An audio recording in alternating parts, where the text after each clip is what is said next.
हर खबर पर होगी आपकी पकड़। डाउनलोड कीजिए एबीपी लाइव ऐप। अब जहन में एक सवाल आता है और सवाल ये कि ये तनाव सुलझ क्यों नहीं रहा है। भारत और चीन के तनाव को करीब 1 महीना तो हो ही गया है। हर तरफ से कोशिशें चल रही है, सरकार दावे तो कर रही है, लेकिन सबके बीच एक कंफ्यूजन फैला हुआ है और इसीलिए विपक्ष ये कह रहा है कि भारत और चीन के तनाव की पूरी जानकारी आज देश को दी जानी चाहिए। हालांकि चीन का मुखपत्र जो है वो ये दावा कर रहा है कि दोनों देशों के बीच एक और डोकलाम जो है वो टल गया है। यानी चीन क्या पीछे हटने के संकेत दे रहा है? आपको इस रिपोर्ट से समझना चाहिए।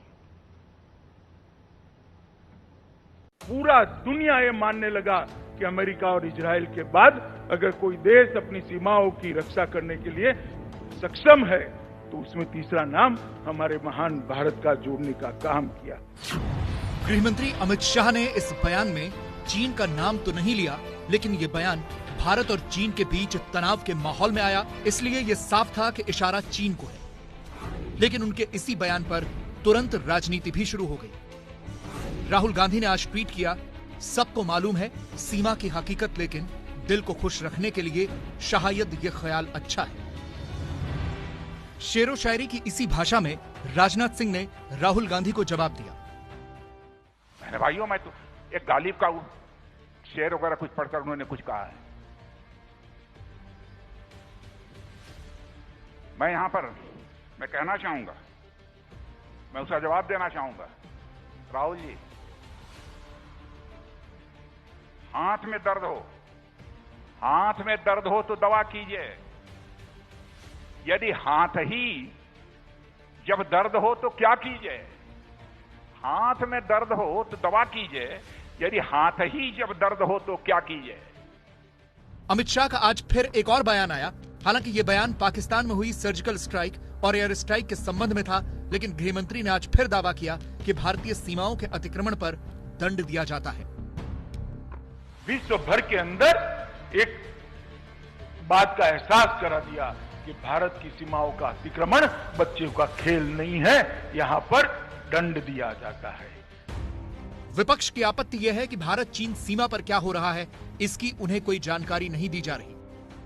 आपने क्या हमको आज कितने किलोमीटर चीन अंदर आई नहीं आई, लेकिन जब तक आप हमें कुछ नहीं बताएंगे तो आप क्या स्पष्ट पूछ रहे हैं मेरे से? What is it that the government of India, led by Mr. Modi, is speaking to the Chinese? Please tell the country. Why are they embarrassed? विपक्ष कह रहा है कि स्थिति साफ नहीं है, कंफ्यूजन बना हुआ है। लद्दाख में भारत चीन सीमा पर क्या चल रहा है? शनिवार को लद्दाख में वास्तविक नियंत्रण रेखा के पास चुशूल मोल्डो में यहीं पर भारतीय और चीनी सैन्य अधिकारियों के बीच बैठक हुई थी। करीब 5.5 घंटे तक भारत और चीन सीमा पर चल रहे तनाव को खत्म करने के लिए मंथन हुआ, लेकिन इस बैठक में भी गतिरोध सुलझाने का कोई फॉर्मूला निकल नहीं पाया। सैन्य कमांडरों की इस बातचीत पर भारतीय विदेश मंत्रालय की तरफ से बयान जारी करके कहा गया, दोनों पक्षों के बीच बातचीत सौहार्दपूर्ण और सकारात्मक माहौल में हुई। दोनों देश सैन्य तनाव की स्थिति को मौजूदा समाधान तंत्र के सहारे सुलझाने पर सहमत हैं। दोनों देश कूटनीतिक और सैन्य स्तर पर संवाद बनाए रखेंगे। लेकिन मैं समस्त देशवासियों को मैं विश्वास दिलाना चाहता हूं, एक तो नेतृत्व हमारे भारत का एक सशक्त व्यक्ति के हाथों में है, नरेंद्र भाई मोदी के हाथों में। मैं आपको यकीन दिलाना चाहता हूं बहनों भाइयों, हम लोग किसी भी सूरत में भारत के सम्मान और स्वाभिमान पर चोट नहीं पहुंचने देंगे। समस्त देशवासियों को इस वर्चुअल रैली के माध्यम से मैं विश्वास दिलाना चाहता हूं। भारत की नीति रही है,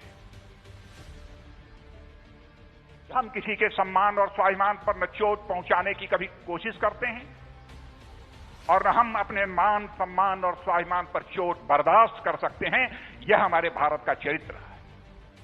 हालांकि चीनी सरकार के मुखपत्र ग्लोबल टाइम्स ने दावा किया है कि इस बातचीत से अगला डोकलाम टल गया है।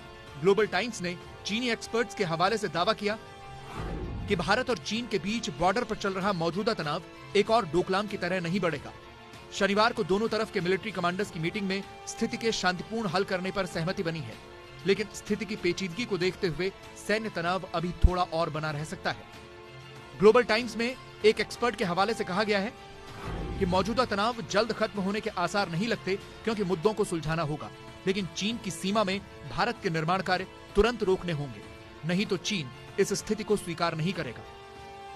यानी चीन आरोप लगा रहा है कि भारत ने उसके क्षेत्र में निर्माण कार्य किया है, जबकि भारत का कहना है कि चीन हमारी सीमा में दाखिल हुआ है और भारत का निर्माण कार्य अपनी सीमा में चल रहा है। इधर आज लद्दाख के सांसद जामयांग सेरिंग न्यामग्याल ने इस तनाव के बीच बॉर्डर का दौरा किया और वहां से चीन को एक संदेश भी दिया है।